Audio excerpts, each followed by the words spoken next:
Shalom, damai di hati.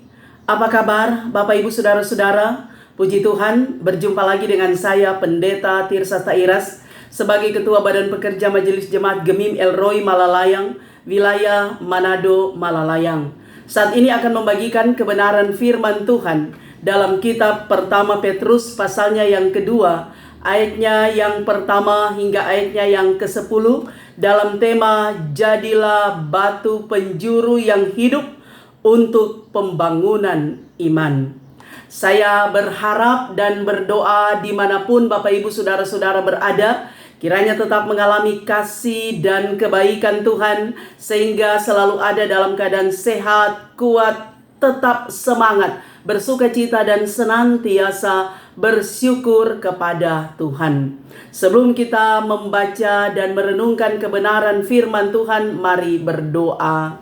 Terpujilah Engkau Tuhan Allah, Bapa yang kekal di dalam kerajaan sorga. Tuhan, di dalam Yesus Kristus yang adalah firman yang hidup, kami akan belajar firman-Mu saat ini. Kami memohon hikmat-Mu Tuhan. Engkau taruh bagi kami supaya kami dapat memahami dengan jelas apa maksud kebenaran firman-Mu. Tetapi jauh lebih dari itu, kami akan mampu menerjemahkan kehendak firman-Mu ini dalam kehidupan kami setiap hari. Maka berfirmanlah Engkau, kami sedia mendengarkan suara-Mu dalam nama Yesus. Haleluya. Amin. Bapak Ibu Saudara-saudaraku, mari kita membaca pertama Petrus pasalnya yang kedua, ayatnya yang pertama hingga ayatnya yang ke-10 dalam perikop Yesus Kristus batu penjuru. Karena itu buanglah segala kejahatan, segala tipu muslihat, dan segala macam kemunafikan, kedengkian dan fitnah. Dan jadilah sama seperti bayi yang baru lahir, yang selalu ingin akan air susu yang murni dan yang rohani, supaya olehnya kamu bertumbuh dan beroleh keselamatan. Jika kamu benar-benar telah mengecap kebaikan Tuhan, dan datanglah kepadanya batu yang hidup itu, yang memang dibuang oleh manusia tetapi yang dipilih dan dihormat di hadirat Allah. Dan biarlah kamu juga dipergunakan sebagai batu hidup untuk pembangunan suatu rumah rohani bagi suatu imamat kudus, untuk mempersembahkan persembahan rohani yang karena Yesus Kristus berkenan kepada Allah. Sebab ada tertulis dalam kitab suci, sesungguhnya aku meletakkan di Sion sebuah batu yang terpilih, sebuah batu penjuru yang mahal, dan siapa yang percaya kepadanya tidak akan dipermalukan. Karena itu bagi kamu orang percaya, ia mahal, tetapi bagi mereka yang tidak percaya, batu yang telah dibuang oleh tukang-tukang bangunan telah menjadi batu penjuru, juga telah menjadi batu sentuhan dan suatu batu sandungan.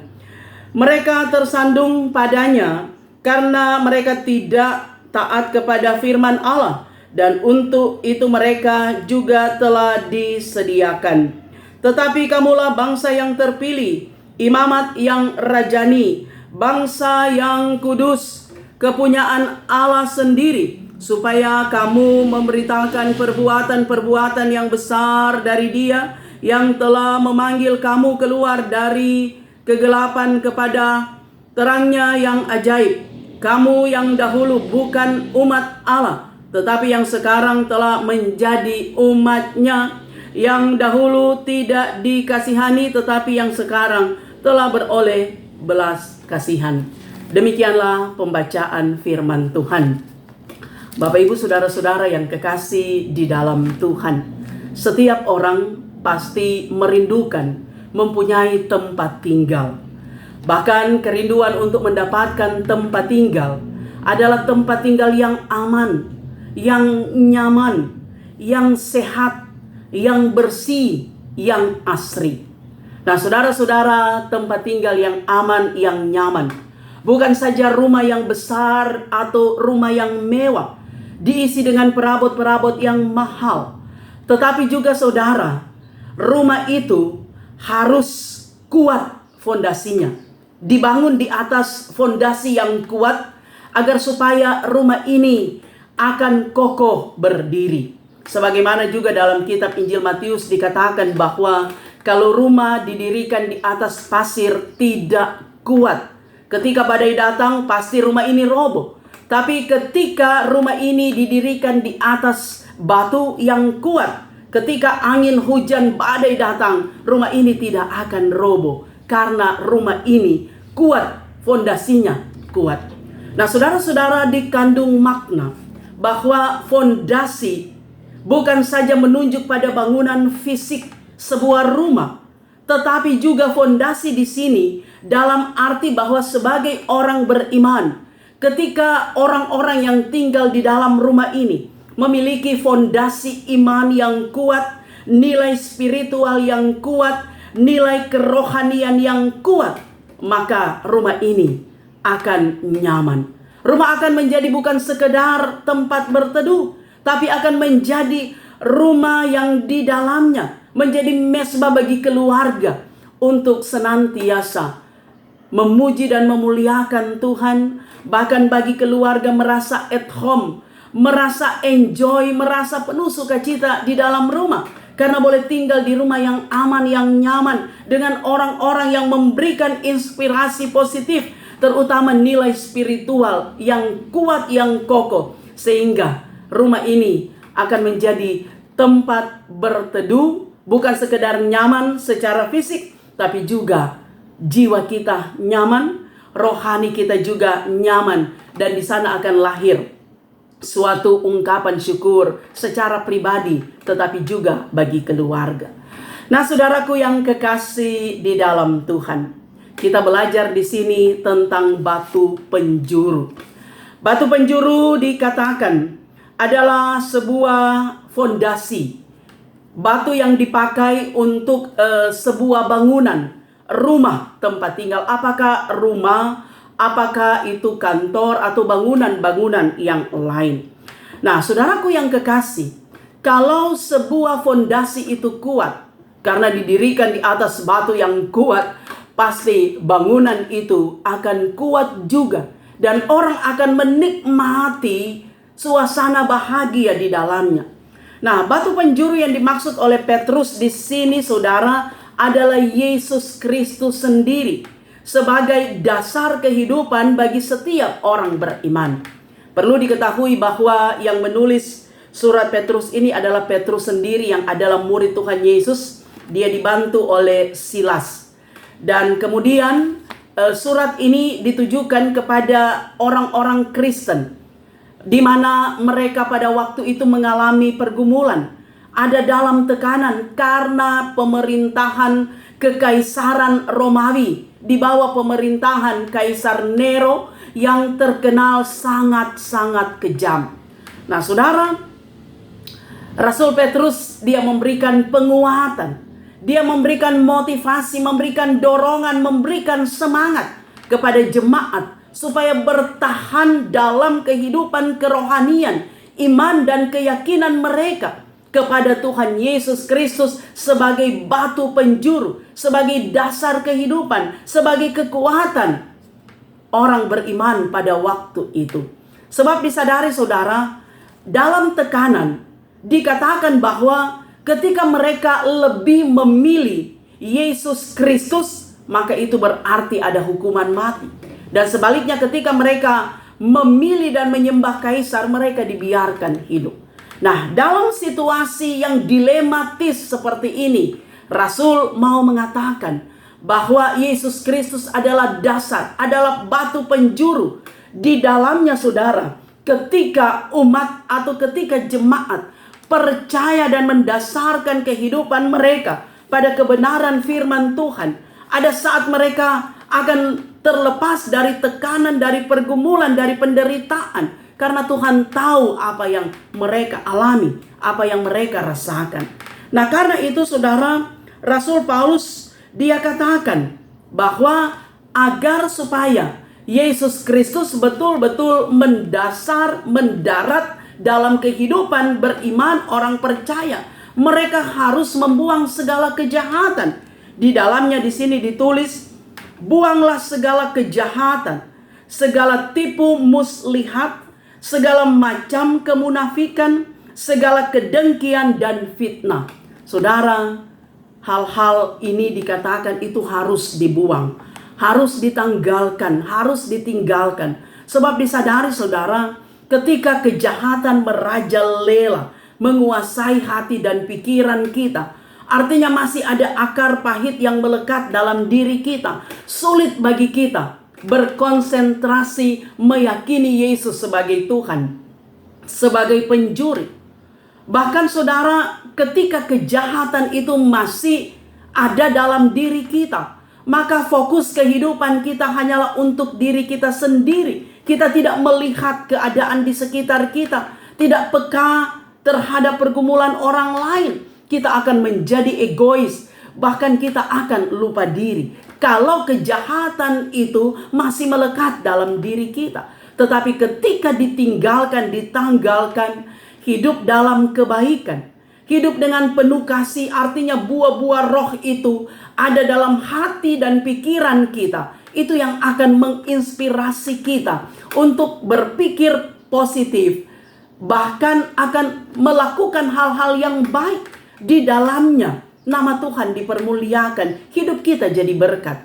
Nah, karena itu juga Rasul Petrus dia katakan, jadilah sama seperti bayi yang baru lahir, yang selalu ingin akan air susu yang murni. Nah, saudara-saudara, setiap kita, saya dan saudara, pasti ketika lahir kita mendapatkan ASI, air susu ibu yang murni. Karena ASI ini saudara dikatakan adalah makanan yang sehat bagi seorang bayi yang baru lahir. Seorang bayi yang menyusui pasti dia akan kuat dalam masa-masa pertumbuhannya. Karena itu selalu dianjurkan supaya si ibu bisa menyusui anaknya dengan ASI. Nah saudara, ASI air susu ibu itu murni. Seorang bayi juga yang baru lahir itu murni polos. Maka itulah juga gambaran kehidupan orang Kristen.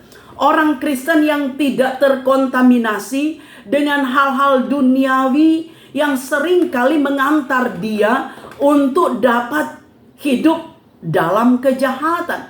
Tetapi gambaran seorang bayi yang murni dan air susu itu menggambarkan bagaimana ketulusan hati kita, bagaimana kemurnian hati kita mencari air susu itu, mencari sesuatu yang murni. Firman Tuhan itu adalah sesuatu yang murni, kebenaran firman Tuhan yang sering kali mendorong kita untuk lakukan apa yang baik, kerjakan apa yang benar. Sebab tanpa sentuhan firman Tuhan saudara, maka hidup kita ini kosong. Kerohanian kita ini down maksudnya, akan turun, akan jatuh saudara. Dan kita tidak akan mengalami suatu kehidupan yang di dalamnya penuh dengan kasih karunia.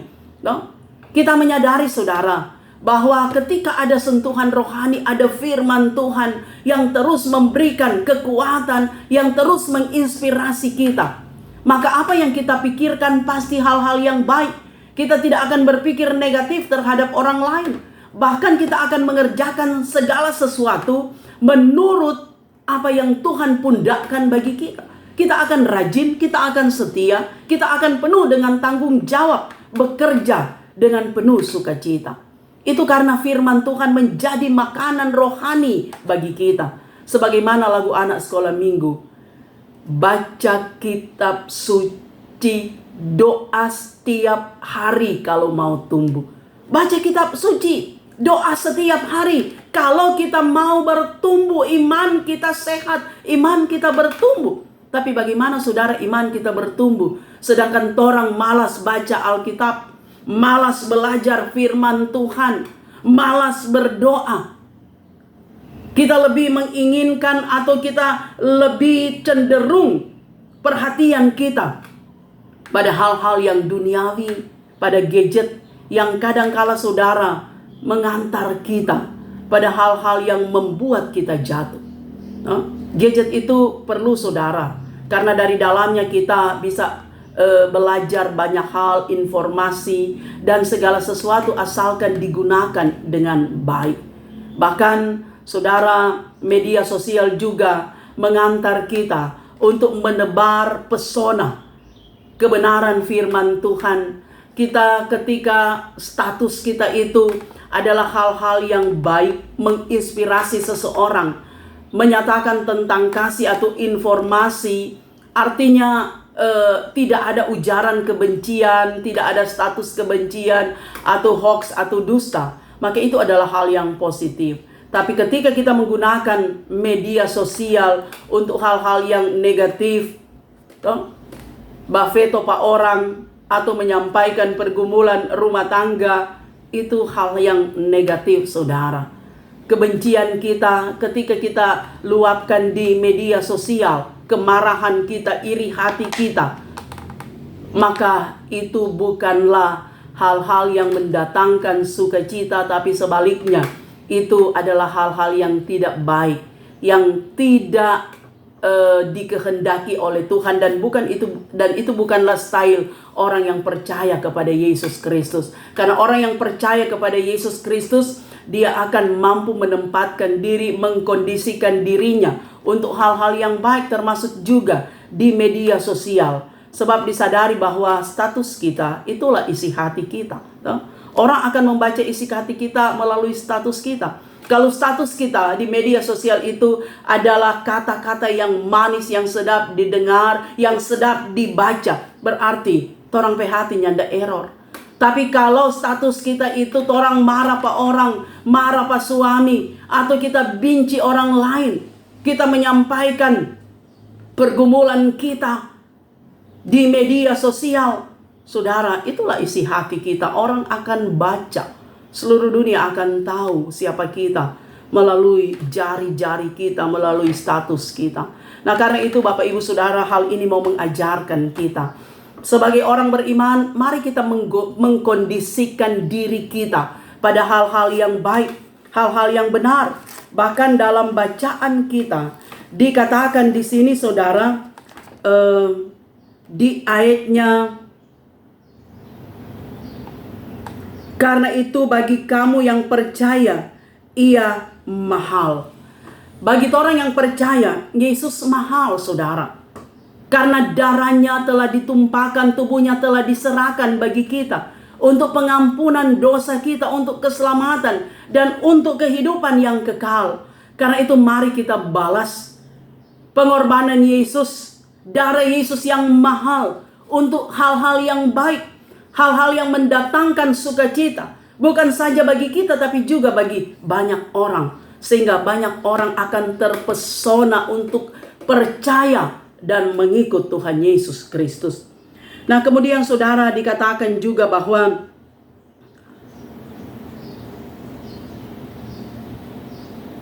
ayat 3 maksudnya, dan biarlah kamu juga dipergunakan sebagai batu hidup untuk pembangunan suatu rumah rohani. Torang ini adalah batu hidup. Memang saudara, batu itu adalah benda mati. Tetapi mau dikatakan bahwa batu itu kuat, menjadi fondasi dasar ketika membuat sebuah bangunan. Karena kalau fondasinya kuat, bangunan itu juga akan kuat. Maka kita ini saudara digambarkan sebagai batu yang kuat. Batu penjuru adalah Yesus Kristus sebagai dasar kehidupan orang percaya. Bahkan saudara, dikatakan bahwa orang yang mau menerima dan menjadikan Yesus Kristus sebagai batu penjuru disebut sebagai orang-orang pilihan. Nah, kita adalah orang-orang pilihan karena kita mau menerima, percaya dan Yesus Kristus sebagai batu penjuru, sebagai Tuhan dan Juru Selamat kehidupan kita dan keterpilihan kita sebagai orang-orang yang dipilih oleh Tuhan. Di satu sisi, mau diingatkan kepada kita bahwa kita harus hidup menjadi terang, memberi warna, mengedukasi orang lain, menjadi berkat dalam kehidupan kita. Tetapi di sisi yang lain saudara, kita diingatkan sebagai orang-orang pilihan, kita harus menyatakan tanggung jawab kita sebagai imamat yang rajani. Sebagaimana saudara ditulis di bagian pasalnya yang ke-9. Tetapi kamulah bangsa yang terpilih, imamat yang rajani, bangsa pilihan yang kudus. Saudara, imamat yang rajani. Nah, imamat berasal dari kata imam. Ini adalah sebuah jabatan yang mengandung konsekuensi pelayanan korban persembahan kepada Tuhan Allah. Nah, sebagai imam saudara, dalam perjanjian lama adalah perantara antara umat dengan Tuhan, Tuhan dan umat. Nah, itu berarti kehidupan seorang iman adalah kehidupan yang berintegritas, berwibawa, penuh tanggung jawab. Dan itulah kita saudara. Kita adalah imamat. Imamat yang rajani. Bahkan kata raja, rajani itu dari kata raja. Rajani dari kata raja. Yaitu jabatan yang dipercayakan oleh Allah untuk memimpin, mengelola dan mengarahkan kehidupan sesuatu sesuai dengan kehendak Tuhan. Nah, itu berarti saudara, seorang raja, dia adalah seorang pemimpin yang diberikan kepercayaan dan tanggung jawab yang besar. Maka dapat dikatakan kita adalah imamat yang rajani. Itu berarti sebuah tanggung jawab yang melayani Tuhan dengan segenap hati, dengan segala ketulusan, sesuai dengan talenta yang kita miliki untuk menyatakan perbuatan-perbuatan Allah bagi orang lain dan bagi dunia. Nah, saudara-saudara, kita semua orang-orang pilihan Tuhan. Kita adalah imamat rajani. Kita dipakai oleh Tuhan. Yesus Kristus adalah batu penjuru, adalah dasar kehidupan kita. Dan ingat saudara, tubuh kita adalah bait Allah. Tubuh kita adalah tempat Allah bertahta. Bukan seperti bangunan saudara, tapi kita adalah bait Allah yang hidup, yang harus memancarkan kemuliaan Allah. Allah tinggal di dalam kita. Kita tinggal di dalam Allah. Seperti dalam video-video saya yang lalu saya mau katakan, kalau kita tinggal di dalam Allah, Allah di dalam kita, sama seperti kapas di dalam air. Kalau kapas di dalam air berarti kapas ada di air dan air ada di dalam kapas. Menyatu saudara. Bukan batu di dalam air.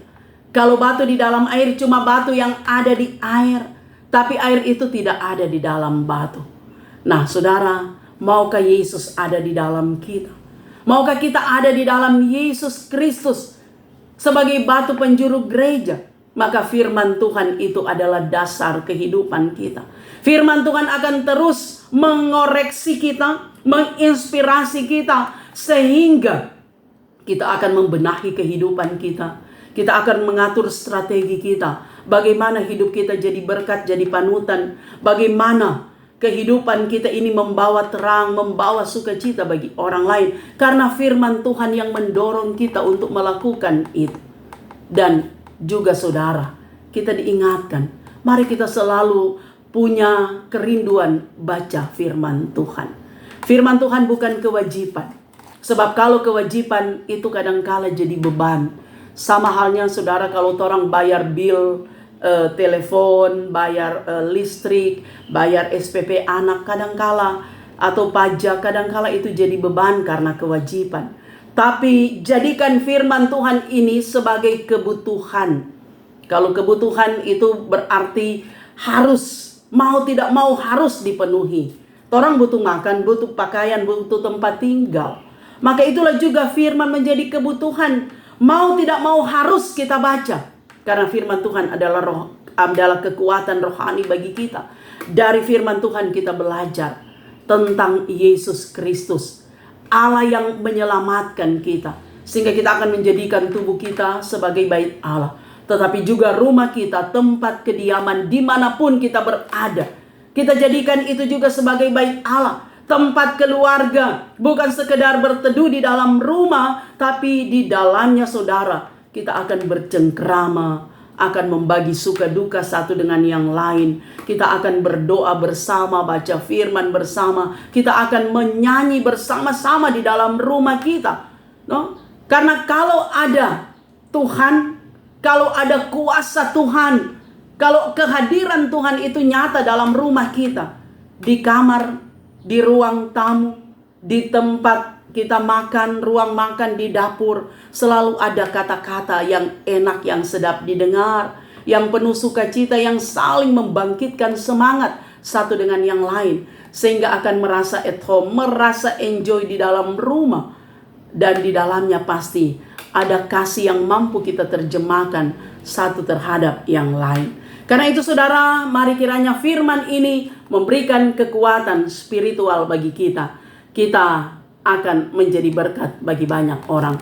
Tuhan memberkati kita semua. Mari berdoa. Terima kasih Tuhan, Engkau ajaib luar biasa. Firman sudah diperdengarkan. Kiranya firman ini memberikan kekuatan bagi kami, mendorong kami hidup dengan baik dan benar sesuai kehendak Tuhan. Dan biarlah kehidupan kami jadi berkat. Hamba-Mu sudah berhenti, tapi firman ini tidak berhenti melalui media YouTube. Banyak orang kiranya boleh mendengar, menyaksikan kebenaran firman Tuhan. Banyak orang menjadi percaya dan hidup memuliakan Tuhan. Dimanapun Bapak Ibu Saudara-saudara berada, mereka yang sakit Tuhan sembuhkan. Mereka yang lemah Tuhan kuatkan. Dalam hidup apapun kiranya semua akan senantiasa melihat pada kemuliaan Kristus, sehingga tetap yakin bahwa Yesus adalah batu penjuru yang akan senantiasa menjadi dasar hidup orang beriman. Terima kasih, ini doa kami dalam nama Yesus kami berdoa. Amin. Demikianlah kebenaran firman Tuhan. Saya Pendeta Tirsa Tairas terus berharap Bapak Ibu Saudara-saudara kiranya akan mendukung YouTube channel Tirsa Tairas dengan cara nonton video, dengarkan kebenaran firman Tuhan, tekan tulisan subscribe, berikanlah like, jempol, berikan juga komentar-komentar yang membangun, dan jangan lupa bagikan video ini di media sosial yang Bapak Ibu Saudara miliki, dan jika berkenan juga tekan lonceng supaya mendapatkan notifikasi dari setiap update video saya. Tuhan memberkati.